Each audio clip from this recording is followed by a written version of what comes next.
this video on the Civil War, we will look at the Emancipation Proclamation and the conduct of the war going into 1863. Last time we talked about Lincoln's evolving views on slavery. Recall that when he ran for office, he ran pledging not to interfere with slavery in the states where it existed, but holding fast as to an iron chain to the notion of non-extension of slavery to the federal territories. Then, after secession, Lincoln even gave approval to the Corwin Amendment, the original 13th Amendment that would have guaranteed slavery in the states where it already existed. So that's where Lincoln and most Republicans and most Northerners were coming from going into the Civil War. However, very quickly that policy proved impractical. Wherever the Union Army went, slavery tended to melt away.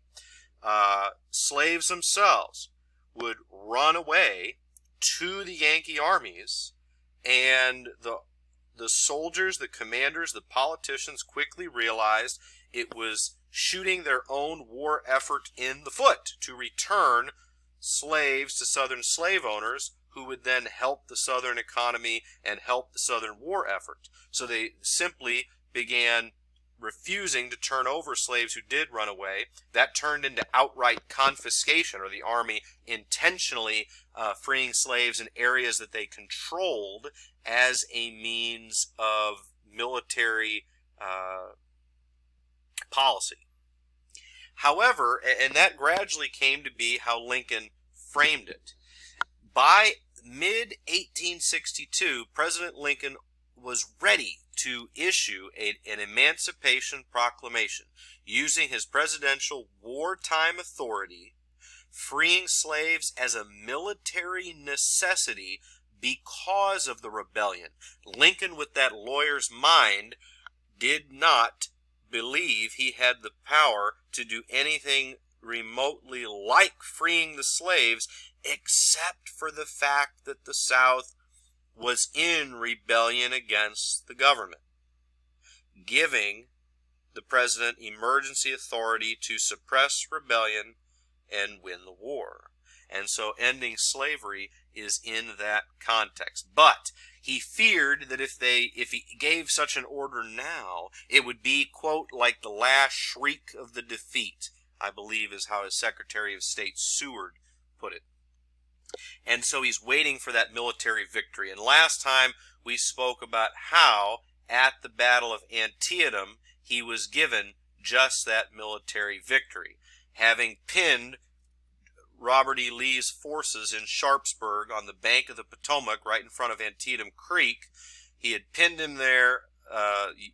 General McClellan did. Union General McClellan had pinned Lee into a fierce battle in which both sides suffered heavy losses, but the Union would emerge victorious because they held huge numbers of men in reserve and might have been able to crush Lee's army, but didn't, and Lee had to retreat back to Virginia from Sharpsburg, Maryland.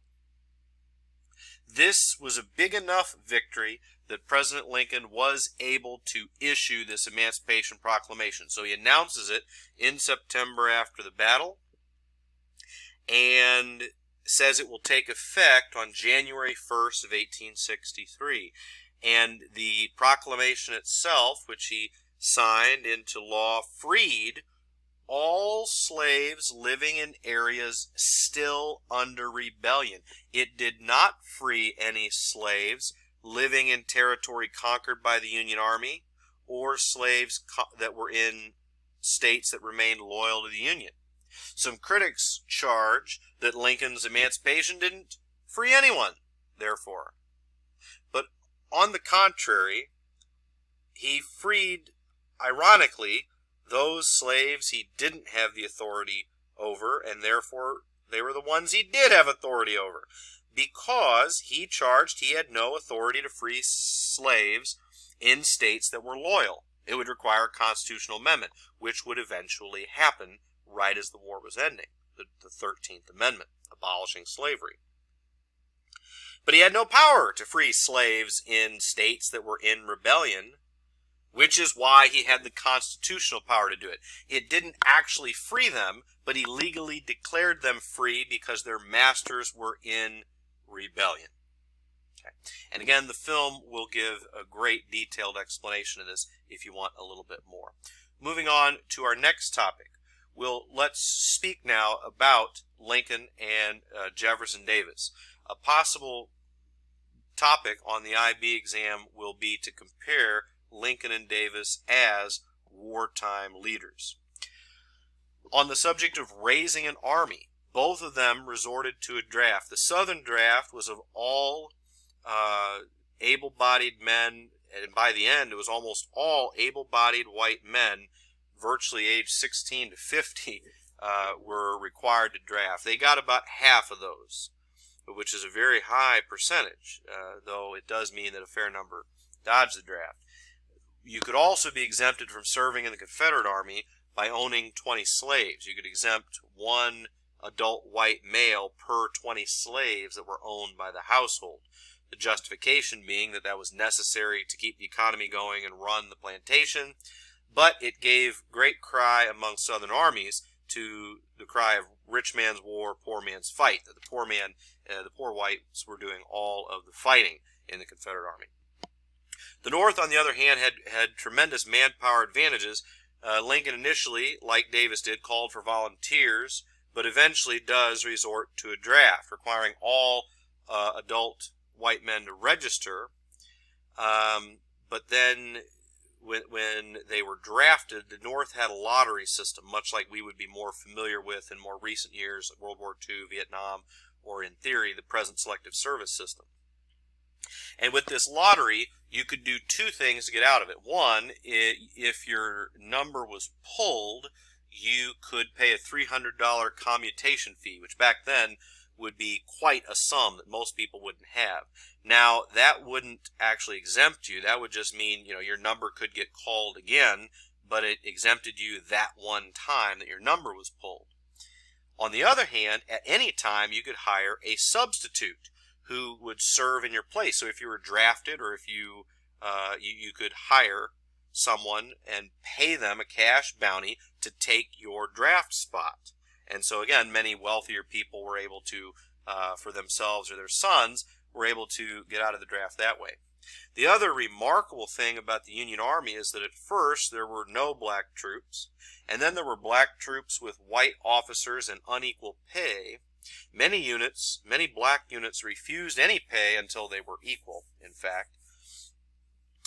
But the remarkable thing is that starting from a position of not permitting black men to serve in the Union Army, by the end, I believe nearly 1 in 5 soldiers in the Union Army were African American. Now, many of them were free black people from the North, and a great number were runaway slaves, those who'd escaped slavery and very much believed this war was their fight and enlisted.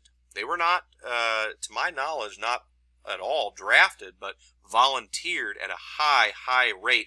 Adult black men in the North volunteered at something approximating an 80-90% rate. They volunteered and did not wait to be drafted, seeing this as a very pertinent to the black community in the United States, obviously, as a war that did not begin as a crusade against slavery, but certainly had become that by this point.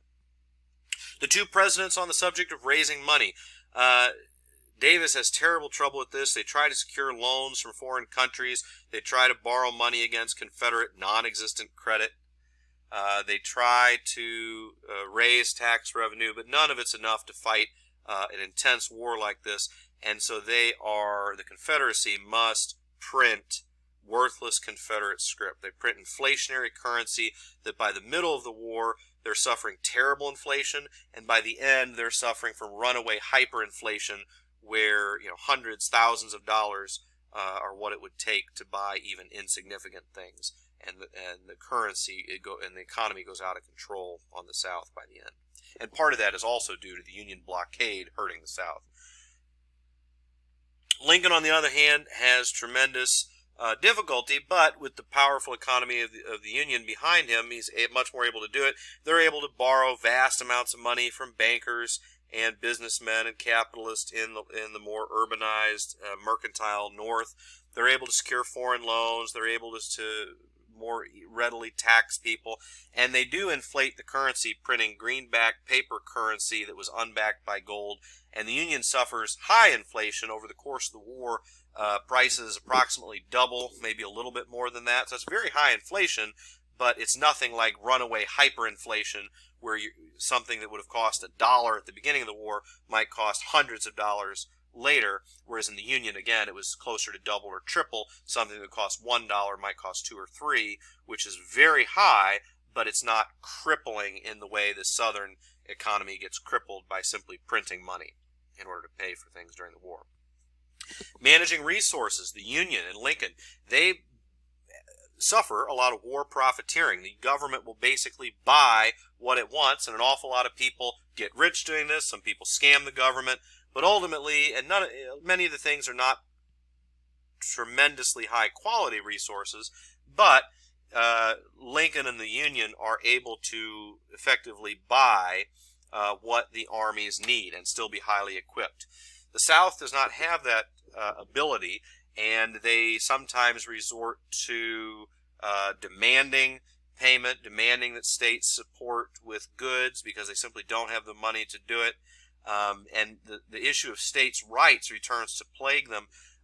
When the Union took Atlanta and they marched through Georgia, the Georgians had been hoarding a fair amount of war material that could have been used in Virginia and Maryland and Kentucky and Tennessee and Missouri and in other battles for Confederate armies. But the Georgia state government, of which, Atlanta was a manufacturing hub at the time, they had a fair amount of supplies in reserve that ended up being captured or destroyed when the Union took Atlanta, and these were supplies that had been being collected for much time. And so managing resources, partly due to the unequal levels of production, but also due to the issue that Jefferson Davis had to deal with on states' rights, made managing their nation's war resources more difficult.